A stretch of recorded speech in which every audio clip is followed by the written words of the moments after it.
Teamwork isn't just nice to have in business, it's the undisputed competitive advantage. When your team members work as a unified force, your whole operation benefits through higher productivity, thriving creativity, and unstoppable momentum. Welcome to the Impactful Teamwork Podcast, where we share with you strategies and tactics to help you develop game-changing teams so that you and your business can make a real difference in the world.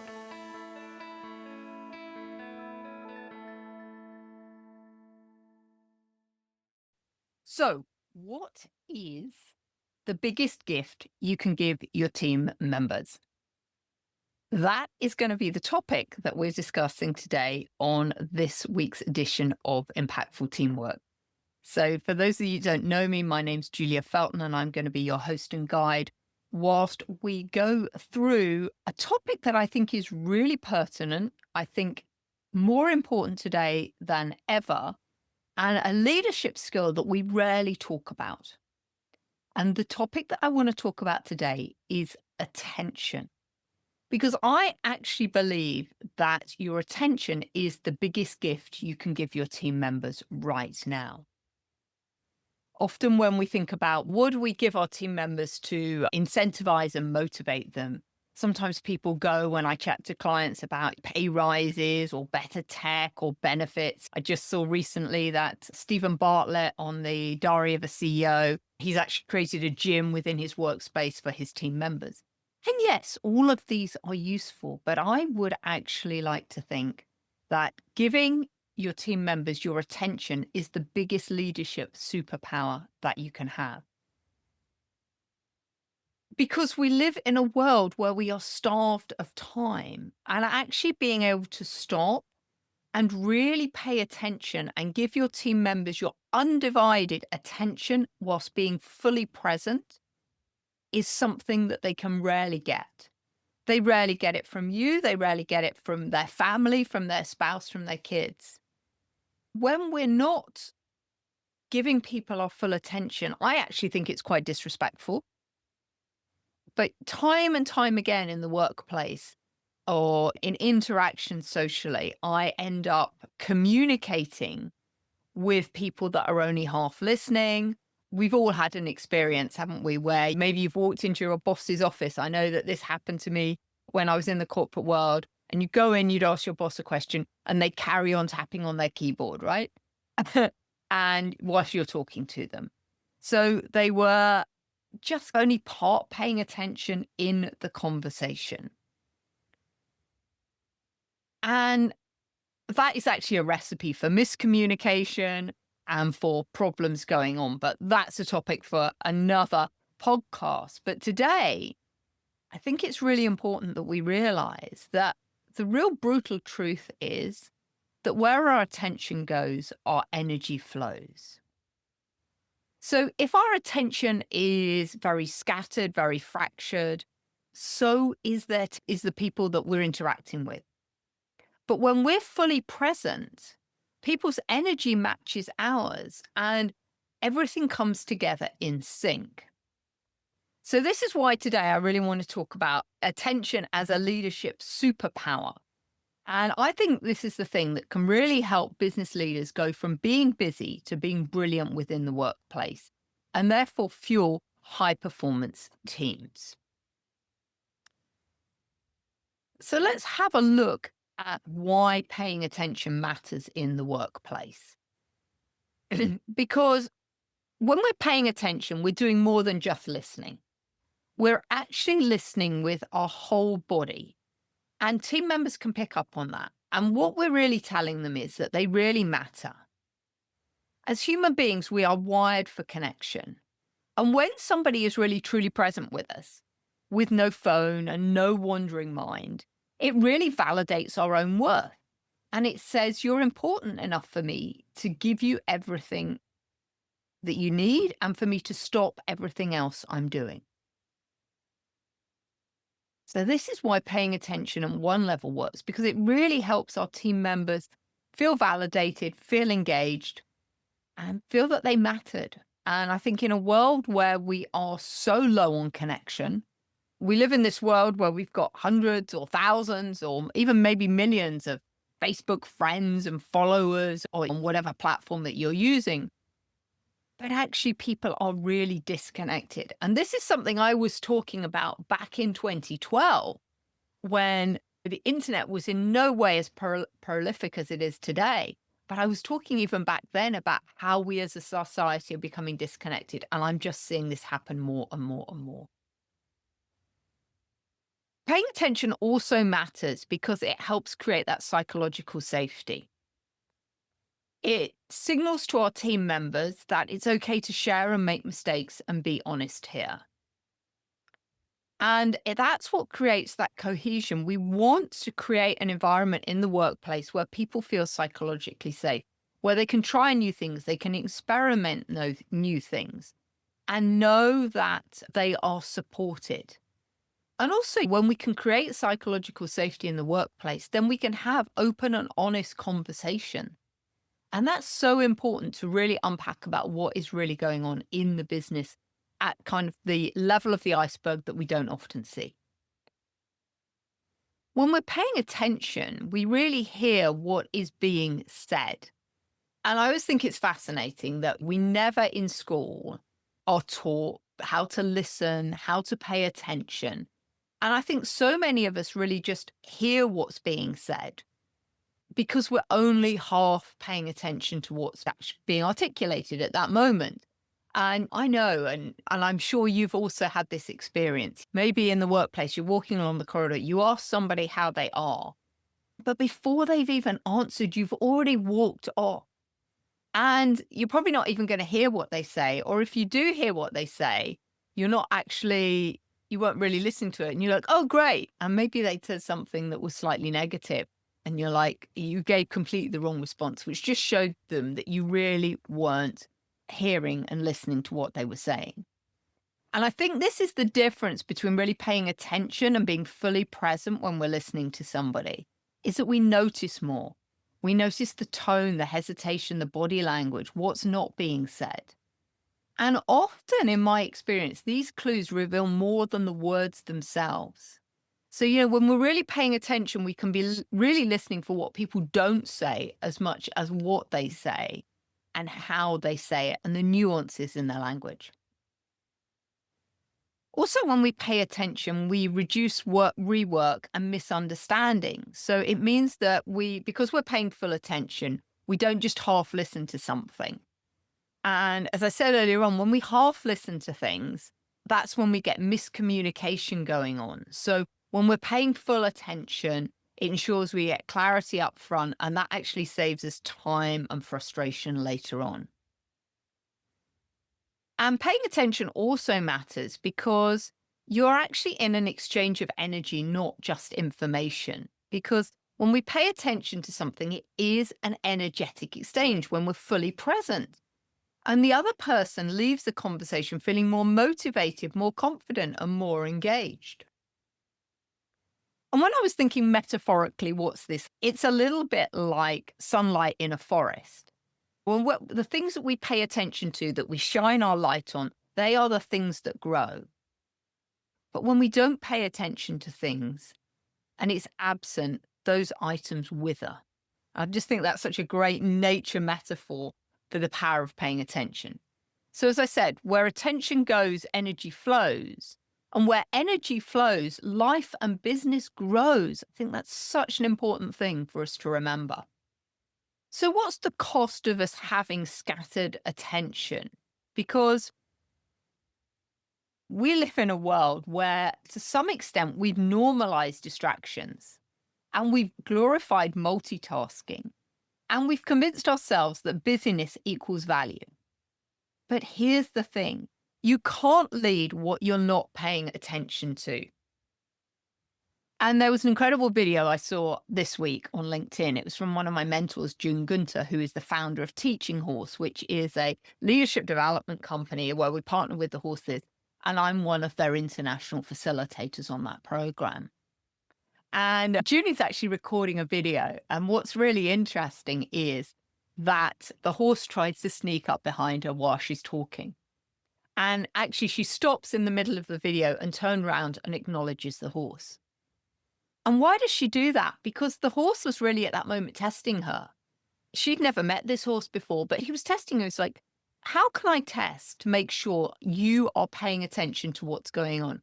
Of course, if June hadn't turned around and ignored the horse, it would have sent a message to him that she doesn't know what's going on in the surroundings because she's missed him sneaking up on her. And therefore, she's not trustworthy because what else is she missing in the surrounding environment? And for a horse, of course, a horse is a prey animal. And so it's really important that they're always paying attention to the danger around them. So why would he want to give his leadership to June if she's not paying attention? Because she's not going to be able to keep him safe. So it's also a little bit of the same in the workplace. Our team members want us to be able to pay attention to everything that's looking around us. They want us to have this peripheral vision to see what is going on in the environment in order to keep them safe. And we can't do that if we get stuck in and drawn away by all of these distractions, or we're engaged in multitasking, so we're only part paying attention to what's going on. And I pulled out some statistics for you, which I just think are incredible because they really just paint a picture of how chaotic the workplace is and how difficult it is for us to keep attention on anything. Because the average leader is interrupted every 8 minutes. Think about that. The average leader is interrupted every 8 minutes and switching tasks hundreds of times a day. Now, there was some research done by Google once upon a time that showed when every time you were maybe doing a task and you were in flow and maybe you were writing a paper on something, and then, your phone rang or an email pinged up and you got distracted, you went and dealt with that. It took you about 20 minutes to get back to where you were before you started. So this is why it's so important that we protect our time, because if you think about all those wasted 20 minutes throughout a day, it's not surprising in the workplace we don't actually get a lot of work done. And this is why it's critical that you carve out time that is dedicated, undisturbed time. And we're going to talk about that a little bit in a moment.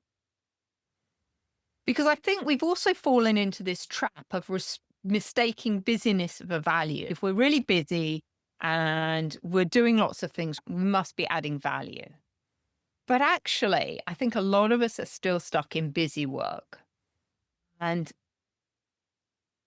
that's often caused by our misplaced attention, and that's costing us trust, focus, and results within the workplace.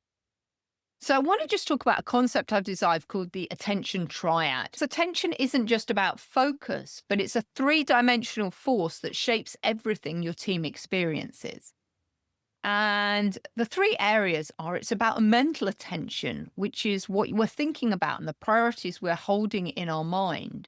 Often when we're having conversations with people, we're not present because we're thinking about what happened earlier on this morning, what might happen tomorrow, what might happen next week. So we're not paying attention mentally. Often as well, maybe we're not paying attention emotionally because our feelings and attitudes that we're bringing with us can mean that we're not fully in the moment. We're tied up in the frustration that came from a previous meeting or something that we previously heard. And when we're carrying that kind of emotional baggage, it's very difficult for us to be fully present, to pay attention. And then the other area of the triad is the energetic attention, the vibe that you radiate that people unconsciously pick up on. So all of us create an energy vibe around us. And it's really important that we think about that, whether that's a positive or a negative energy vibe. People want to be inspired and motivated. You're going to have to put out a high energy, positive vibe in order to do that. But I think when we can align our mental attention, our emotional attention, our energetic attention, that's when we can form great relationships and build amazing connection with other people. And we've talked a lot in the past in our other podcasts about social capital and how social capital and the relationships we have in the workplace are one of the most important things we can invest in. So if we're going to build those relationships, that's beholden on us to actually really pay attention to the conversations that we're having with other people so that we can fully connect with them. I'd also like to just share with you that I think that attention happens on multiple levels as well. And I've identified 3 levels of attention. And we see these happening really quite eloquently within the horse herd.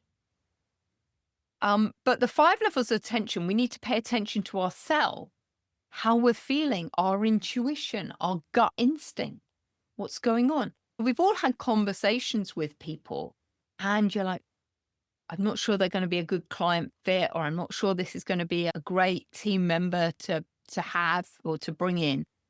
You get that gut feel, that intuition. So really important that we're paying attention to what our body is saying. Because remember, there's more brain cells in your gut than actually in your head. So your body can give you loads and loads of information if we are just paying attention to it.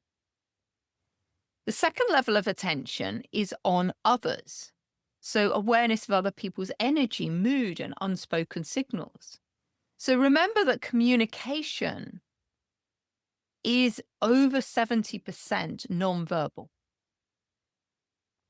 This is really important that we think about, really pay attention to how other people are showing up. What's their level of energy? What's their body language saying about how they're feeling in that moment? Because that can give us a lot of signals. And you might be guilty like me of having had the situation where you've walked up to somebody, you've asked them how they are, and they're saying that they're fine. And instinctively, right, you listen to your body, you hear that gut feel. You can see from their demeanor that they're clearly not okay. And as humans, we're great at saying one thing while our body and our senses are telling us something else. So really important that we're tuning in that to see that. And also the third level of attention is the environment. This is the bigger picture. On a business context, it might be the market shifts, what's going on in the competitor landscape, for example. It might be the mood and the culture within your environment, or maybe the undercurrents in the room that we just need to acknowledge. But if we're not paying attention, we don't see those things happening in the environment. So I think that attention is not a luxury. We actually need it for our survival and for our businesses to thrive going forward. So this is why I'm calling attention a leadership superpower, because as a leader, you really need to embrace this if you're going to create a thriving environment. And there is something that I've created called the Attention Continuum. And I really want you to think about this because I think this is really important. What's the difference between where you put your attention and where you place your attention? Because this is where most leaders are leaking impact within the organization. Because we're spending our day putting our attention on what shouts the loudest. You know, it might be that email ping. It's the crisis or the drama of the day in the workplace. So when we're thinking about where we're putting our attention, it's very reactive. It's driven by the noise around us. And I'd love you to contrast that with placing your attention, which is different. This is a very conscious and deliberate choice.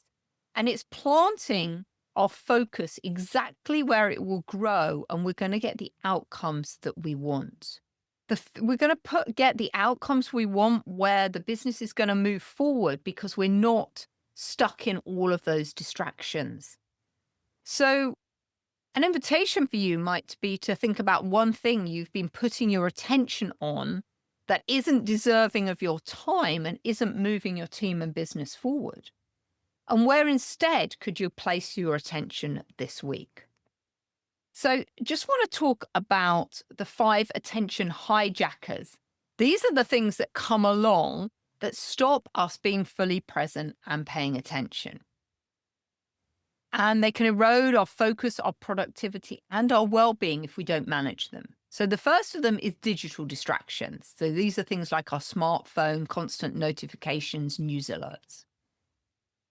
The second is this multitasking and context switching that we spoke about earlier on. It's about trying to do multiple things at once and splitting our focus so nothing gets our attention. Every switch between a task comes at a mental cost. And I recently came across a piece of research, and if I recall it correctly, it said that only about 2% of the world's population can actually effectively multitask. Most of us, even though we believe we can, we can't. And I know from my own experience when I have been maybe listening to a webinar, for example, and I get distracted and start doing email, I miss a key piece of content on that webinar. So even though I thought I could multitask, I can't. Another attention hijacker is reactive work patterns, because I think we've become a culture where we think and believe we continually have to respond to everything that pings on our desktop. And so we become very reactive rather than prioritizing deep strategic thinking work. And we end up just doing things for the sake of doing them rather than, again, consciously thinking, what is the value of this? And the fourth attention hijacker is mental clutter and cognitive load. Overthinking, rumination on what's going on, replaying past events, or even fast forwarding and preempting what might happen on future ones. And when we've got too much mental clutter and cognitive load, this can lead to decision-making fatigue. And as a result of that, we're not as productive and effective as we could be. And the fifth attention hijacker is all about the environment and lifestyle factors. Because I think many of us, we've just talked there about mental clutter, get stuck with environmental clutter, stuff all over our desk, and all of the things that are around on the desk, they can create visual and auditory distractions for us. So really important that we think about, what's our work setup? Is it clear? Does it provide the ability to focus? Are there a load of things around that you could easily get distracted on? I just sort out these papers, or I just do this, or I just do that. Another attention hijacker is often the lack of rest and sleep. A lot of the research says we really need 7 to 8 hours decent sleep a night. So is your work schedule set up and your life schedule set up to accommodate that?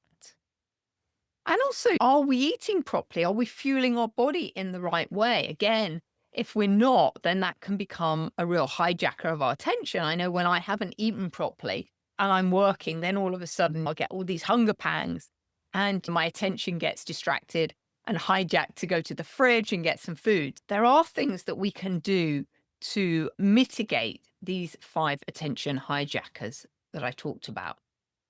So some of the ways that we can improve and overcome the attention hijackers are making sure that we really get clear on where we're strategically placing our attention and turn off all your notifications or anything that can distract you. My phone, something that I learned when I trained with the Flow Research Collective of how to get into flow, is to make sure that all your social media apps are on the last page of your phone and you actually make the screen of your phone black so you don't just get distracted by pictures or anything else. It's also about doing one thing deeply before moving on to the next. So do something and finish it before you move on.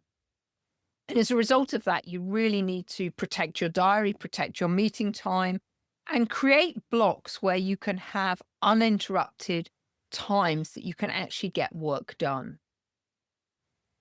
And you also need time and schedule time in your diary for clearing the mental clutter through reflection and planning.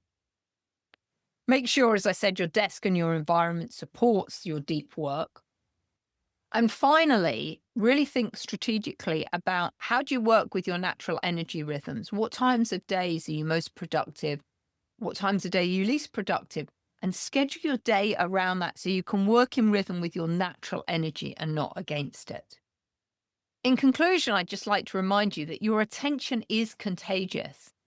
And as a leader, if your attention is scattered, your team will have scattered energy. Whereas if your attention is grounded, you're more likely to have a unified, cohesive team.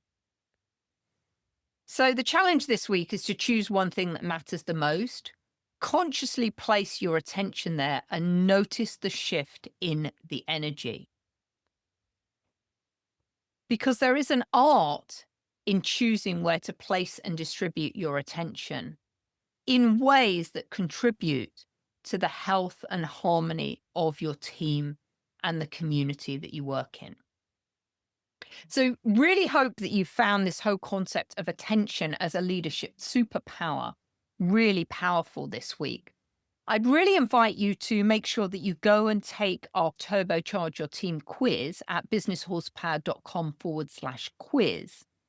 Simple 12 questions, and they are going to help identify within your business which areas you need to focus on the most.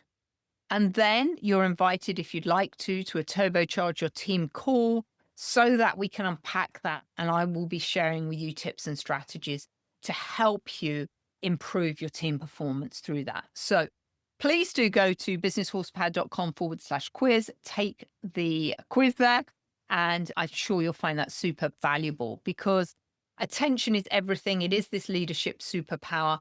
And I'd really love to hear how you are using attention as a leadership superpower. So please just drop me a note and let me know that.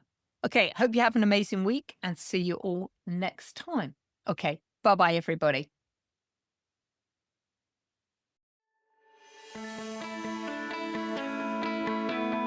Thanks for listening to the Impactful Teamwork Podcast. Please stay tuned for future episodes and do subscribe wherever you get your podcasts. If you've enjoyed this episode, please leave a rating on your favorite platform. Recommendations are essential for attracting new listeners. Please follow us on social media at Julia Felton and at Business Horsepower.